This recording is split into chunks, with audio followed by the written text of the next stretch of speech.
interesting subject today. I'm looking forward to talking about this. It's Exodus 3:14, where God told Moses to go and talk to the Jews, and I believe it was in Egypt, right? They were in captivity in Egypt, I believe. And God told Moses to go, and so Moses was like, okay, I'm going to talk to these people. What do you want me to say?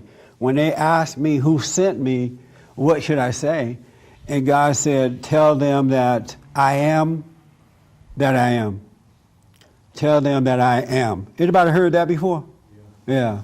And so I'm thinking, and so you are. What does that mean? You know, that's not going to help me get out of Egypt, right? Just knowing that you are, what does that mean? So I asked people, what was God talking about when he said, I am that I am on the radio? I asked that question, and excellent feedback from emails and Facebook and call-ins. And so what I want to do is ask that question here. Who heard it on the radio?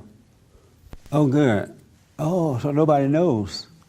Ooh. So how many people read that before in the Bible? I am that I am. Okay. And you know what it means, right? I have a view on what it means. You have a view on what it means right here, John, the guy. Thank you. Yes, I am that I am. I remember reading this when I was young, and I thought and wondered and pondered on it, and I found it fascinating because I thought there's really some big statement being made here. Right. And I came to realize that you say, well, you know, right off the bat, someone who's maybe superficial and foolish would say, he says that he is who that he is. Well, big deal, everything is. But the fact is there are those who are not. There's the world of illusions and false concepts and false philosophy, false gods. There's the imagination. And these are all projections. These are images in the mind. They lack authentic substance. They are not what they appear to be. And they are deceptions. And God is telling Moses, I am that I am. This is the real one, the real McCoy, the authentic product, right. You know, whatever you want to call it. And that's what he was basically saying. What did it do for you personally to come up with that? It made me feel like I was smarter than everybody else.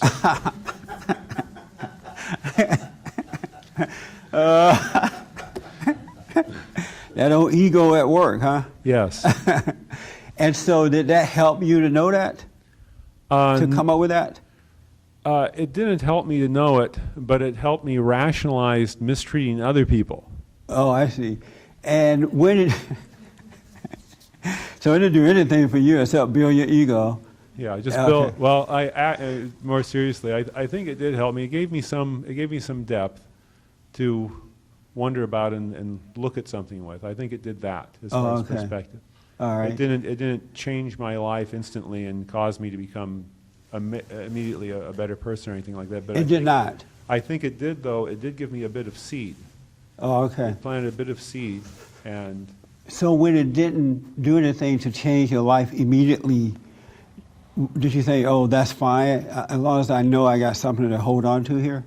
I think so. I didn't expect it to change my life in a flash, but I think that I had a little insight that contributed to my understanding of what's going on in the world and about myself, about my God, about everything else, about false and true doctrines. Okay. Let me take the young lady in the back who is agreeing with you. Actually, so you've read that before and heard that, right? Yeah. And what does it mean to you?